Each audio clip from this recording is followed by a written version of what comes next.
কেউ বলেছে 45টা চেয়েছে, কেউ বলেছে 73টা চেয়েছে, কেউ বলেছে 45টা চেয়েছে, কেউ বলেছে 73টা চেয়েছে।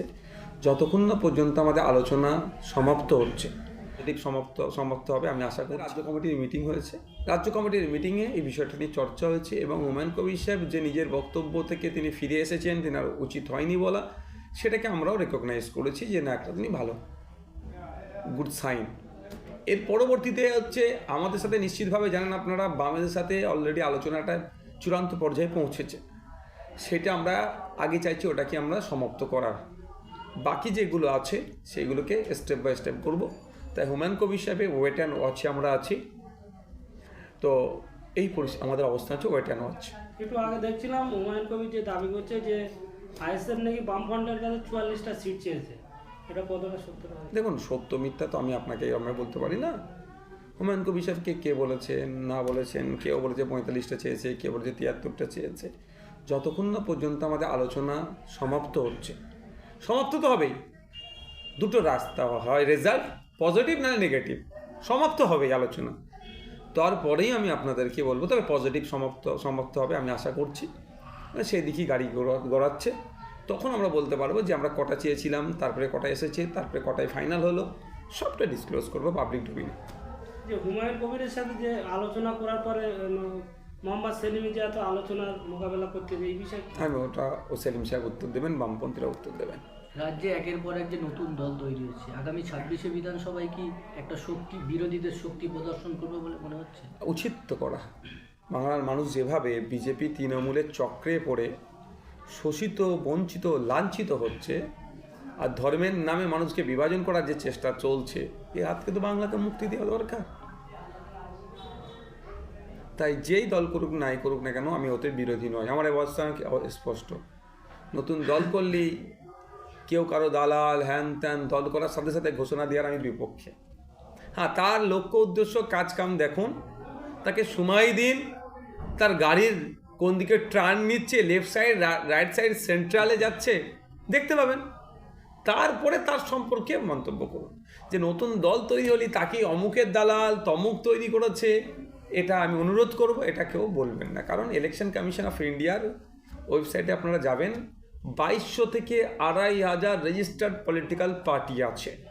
সুতরাং সে যখন নির্বাচন কমিশনের গাইডলাইন মেনে কেউ পার্টি রেজিস্টার করছে, দেশের সংবিধানকে সামনে রেখে সে লড়াইয়ে আছেন, দেশের সংবিধান যখন তাকে পারমিট দিচ্ছে যে আপনি লড়াই করতে পারেন, আপনি পার্টি তৈরি করতে পারেন, তাহলে আমরা এগিয়ে বেড়ে তার এই সব একটা জন্ম হলো একটা দলের, তার লক্ষ্য উদ্দেশ্য কাজ কাম একটুও দেখতে পেলাম না, তার সম্পর্কে কোনো সার্টিফিকেট দেওয়া আমার মনে হয় এটা অনুচিত, আমি অন্তত দেব। একেবারে বাংলাদেশের রাজনীতিতে জামাতের ভরাডুবি দেব। আগামী 26-এর ভোট বিধানসভা পশ্চিমবাংলায়, তৃণমূলেরও কি এরকমভাবে? দেখুন, আন্তর্জাতিক বিষয়, সেখানকার রাজনীতিতে কার জয় পরাজয় হয়েছে সেই বিষয়ে আমি বেশি চর্চা করতে পারবো না। ওটা বিদেশ নীতি আছে, সেই অনুযায়ী তারা কথা বলবে। এতটুকু আমি কথা বলবো, প্রতিবেশী রাষ্ট্রের শান্তি ফিরে আসুক, প্রতিবেশী রাষ্ট্রের সাথে বাণিজ্যিক সম্পর্ক, সামাজিক সম্পর্ক, পর্যটকদের যে যাতায়াত ছিল, এটা আবার এই পথটা মসৃণ হোক। বাংলাদেশে নির্বাচিত সরকার সেই দেশের প্রত্যেকটা নাগরিকের অধিকার সুনিশ্চিত করবে। হিন্দু মুসলিম খ্রিস্টান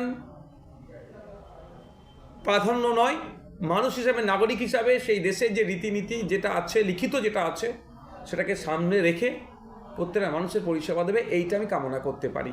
এর থেকে বেশি আমি কিছু তাদের ইন্টারনাল ইস্যুতে আমি ইন্টারফেয়ার করতে পারি না। ভারতের সঙ্গে বাংলাদেশে একটা সম্পর্ক বিচ্ছেদ হচ্ছিল, কিন্তু এখন কি সম্পর্ক হবে?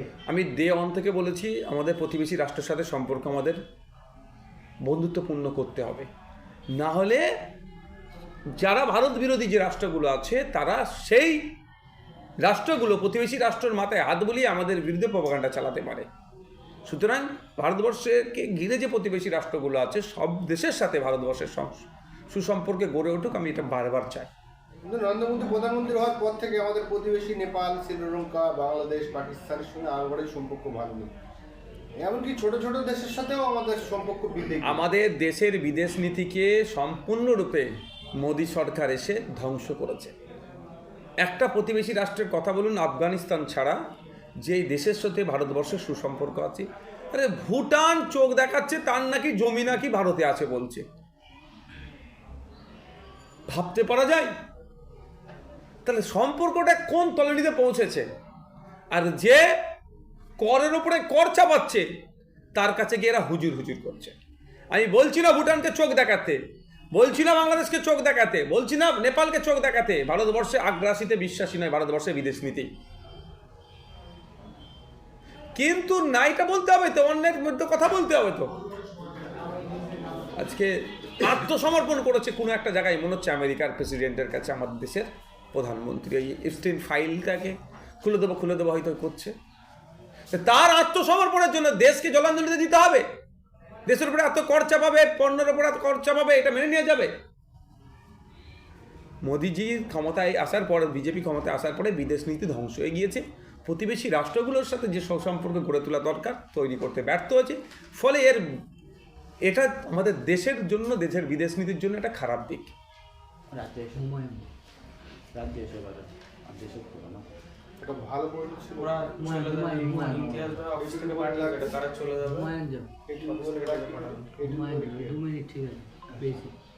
একটুখানি একটা আচ্ছা প্রাণ না আমাদের দেশে মার্কিন যুক্তরাষ্ট্র বিজনেস করতে আসবে 0 শুল্ক, আর আমরা যদি মার্কিনে কোনো জিনিস বিক্রি করি সেটা 18% দিতে হবে।